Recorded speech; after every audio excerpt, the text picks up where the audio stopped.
Hey guys, so in the last video we created the DB manager and we implemented the database functionality in the admin class. And now in today's video we're going to create the driver code that's basically going to be the front end for our application, and it's going to run everything. So we're going to just right click on student. We're going to go on new and we're going to create a class, and we're going to name it driver student register driver actually. Student register driver. Alright, we're going to name it as a public because we want this class to be accessible by other people who want to use our application. And we want it to have a main method because we are going to be running this class as our main with having the functionality, and what output's going to come into the console, and you're going to be interacting with this class to interact with the student register. So in this created main method, first what we're going to do is first we're going to create a scanner. So we need the scanner to take the input from the user. So we're going to give scanner, name it as input equals to new scanner file, and source is going to be system.in. Then next what we're going to do is we're going to create a admin type object called admin, and just to new admin. So this is basically going to be our object that we're going to use to uh, access the admin class, and all the functionality, all the function that we created, we're going to be calling via this object. Now we get an int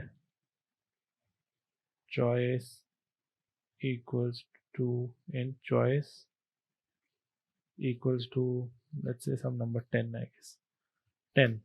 All right, just a random number.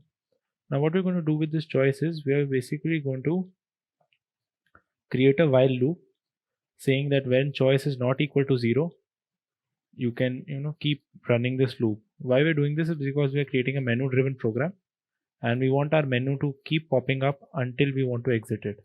All right, so what we're going to do is we're going to give a while loop, while choice is not equal to 0. All right, so what I usually do is I usually give my exit condition as 0. So I'm just going to give this loop, then I'm just going to go sys out, and in sys out I'm going to give choose the option,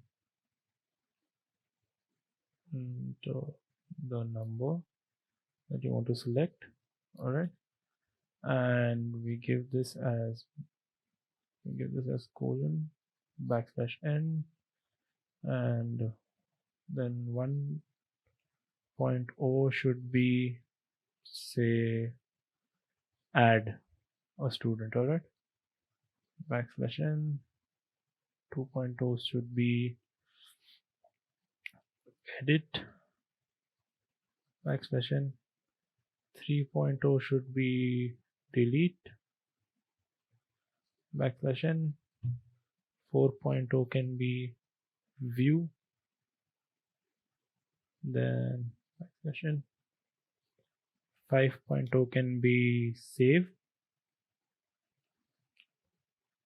then 6.0 can be load. All right, and \n, and then we can give 0 as exit. All right, so this is all the functionality we wanted to implement in our driver code. So we give this as, this is done. Now once we have our sysout statement, we're going to put in, first we're going to actually take in the choice. So we're going to do the input from the user. So choice equals to integer dot parse int, and input dot next. Alright, so this is going to take the input of the user into the choice variable. Now we are going to use a switch case where the key is the variable choice, and here our value 1 is going to be add a student. Alright, so to add a student you ask for the details, so you ask this out and you give in quotes enter student name, enter proper grammar, enter the student's name, and you create a string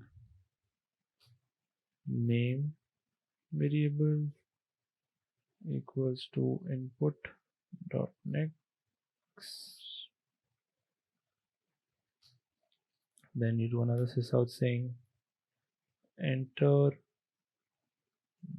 the student's ID. Then you do a then no, ID is int, right? Integer type. So you do an integer ID equals to ID integer equals to input dot next. Now we're going to use the integer dot parse type, integer dot parse int input dot next. Alright, then lastly we're going to ask for the subject, so we're going to sys out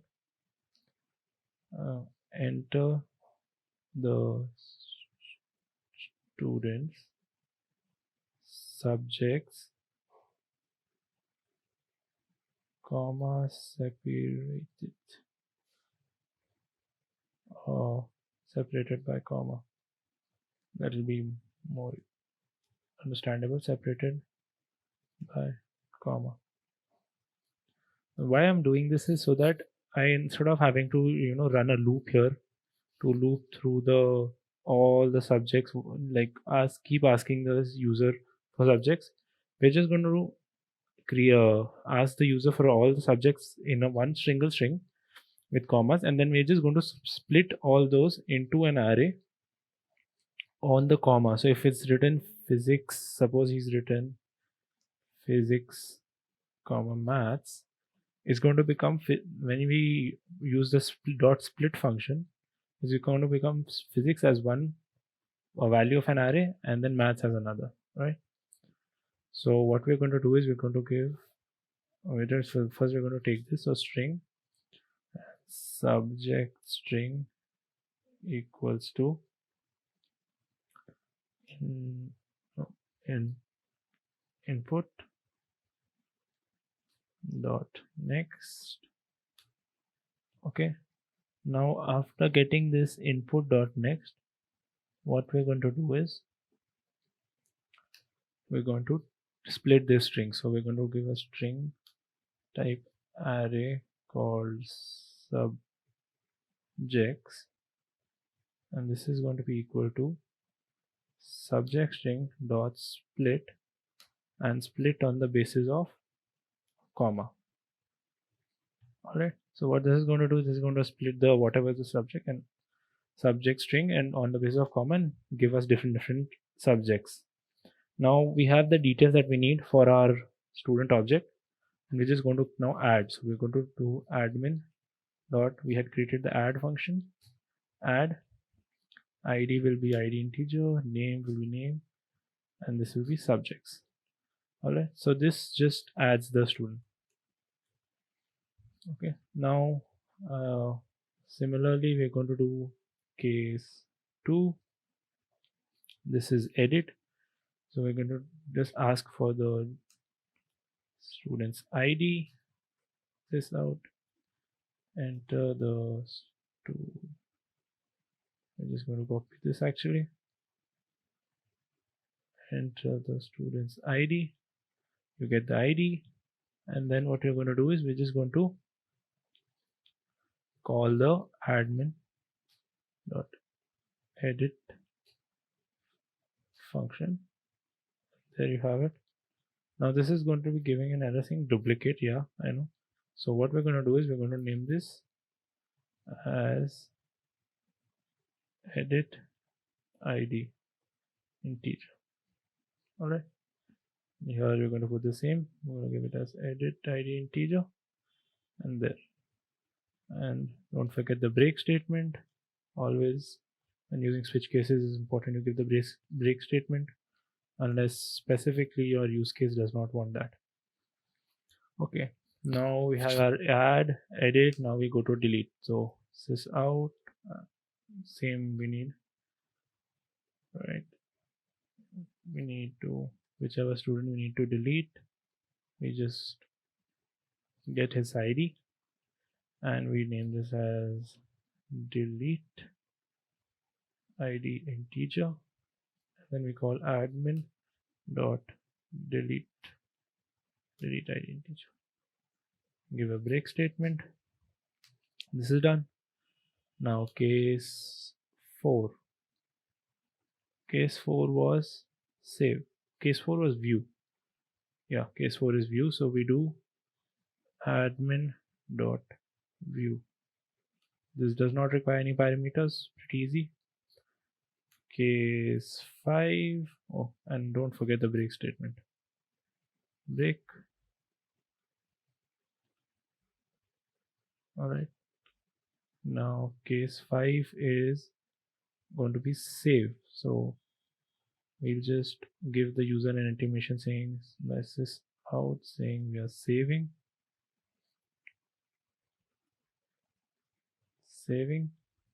and we'll put this inside a try catch block in case there are any exceptions. So try admin dot save, and if there is an exception you just do e dot print track trace. Okay, and then break.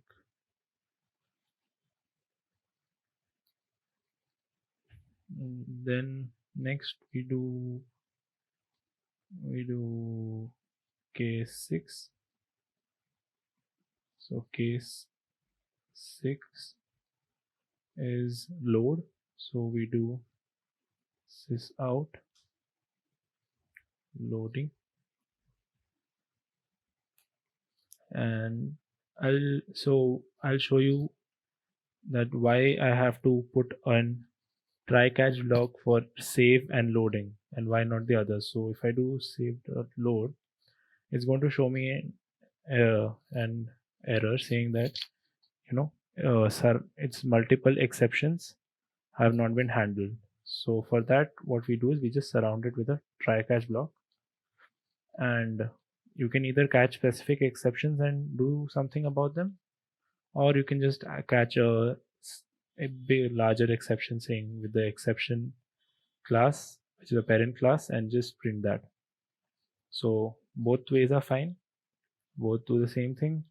This is if you want to handle specific exceptions in a specific way, and this is just a generalized. So that's why we put the save and load functions inside try catch blocks and not the others. Okay, lastly, after 6 we had our exit. So in case it's case 0, we do sys out exiting, and we just give a break statement. And what I'm going to do is, and if it is case 0, what we wanted to do was so while choice is not equal to 0, and we're going to break this here. So yeah, so we're just going to print exiting, right? Because this is our end case. We're going to break it, and we'll handle the exit part a little later. So this, and let's just finish we'll just give this as wrong input, the default case. We close this. Now if the user enters 0, it's going to just print exiting. It's going to break out. It's going to come back to this loop. It's going to see that switch case choice is equal to 0. So is going to come out of there, and then if choice equals to, if choice equals to 0. All right, we close input dot close. We close all our open streams, and we give a special system dot exit, and you can give different statuses. So 0 is success, so we just give this. And there you have it. We've created our driver code as well. Now what we'll do is we'll just run this. So you go to right click, run as Java application, and okay, so now that I've run my code, now what I'm going to do is I'm going to show you the functionality. And before I show you the functionality, one thing that I had not implemented in the student class was for the saving. Whenever you want to save or to a file or read from a file, the object that you're going to be saving, it should implement the serializable interface. This basically tells Java that this object needs to be serialized to a file or serialize or come back from a file. So it needs to implement the serializable. So this we had missed in the previous classes. And so now that we've completed our DB manager, everything, we just implement the serial right student class implement serializable, and then it'll give you a warning saying that there is no serial version ID. And this is, you just click on that warning, it'll auto generate this for you. This is basically like a checksum. So when you serialize it to a file and when you load it back, this value should match, and that means your data that you have loaded is exactly the data that you had sent. All right, so now that we've done that, we can start. So first what you're going to do is, first I'm going to add a student. I'm going to name him Ram. I'm going to give him the ID 123, and I'm going to give him subjects like physics, comma chem, comma maths, comma English, comma Hindi. Okay, so now if you want to view all our students, you can see we have Ram, we have his ID, his subjects, physics, chem, math, Hindi, English, and you can see that they are using the toString function that we had created earlier. So this is how it's going to be printed out. Okay, so now we've added a student. Let's want to edit the student. So what ID? Ram's ID 123. And what do you want to edit? It displayed all the details on Ram. So I want to edit his subject. And with subject, say I want to change from Hindi to Sanskrit. So I click on 4 Hindi, and with enter the new subject. So I give it Sanskrit, and I press enter. Now if I view him again, Ram, you can see that instead of Hindi now it's become Sanskrit. Now let's just add another student. So Sham, give him an ID of 321, give him subjects A, B, C, D, and E. And if you see, we have Sham and we have Ram. Now we have two students. Now let's delete a student. So we click on 3 and let's delete Sham 321. And you see it's printed out his details and says deleted. So now if I view, I only have one student. Okay, now let's use the save functionality. So let's click on 5, save. What do you want to save to? Let's save it to a file. Click on one, enter qualified name. So student register file dot txt dot txt, and you see it shows saved. So now if I you right click here, and if I just refresh this, you can see student register file. This was a previous file that I had created. So you can see this is created, and this is just pretty much going to be gibberish. You can see that that information, the physics, chem, math, all that information is present here. And what we're going to do is we're going to go back here, we're going to shut this down. So everything that was in your memory is lost, and we're just going to run it again. So you can just click run, So now that we run it again, we press 4 and you can see there are no values inserted in. So now what we do is we go to 6 load, and what do we want to load from a file, and we enter the name student register file.txt. And now if we press 4 again, you see that that information that we had saved has now been loaded. Now let's save this information to a database. So we press 5 and we want to save it to a database, and you can see it opened a connection and that information has been saved. Now if you go to our database, so I'm using Studio 3T here to navigate MongoDB. So if I go here and I right click and I press refresh, you can see that earlier there was no student register DB. Now there's a student register DB. And now when I open this, and in this, and I can see that my collection or table, in Mongo you call it collections, is student list is there.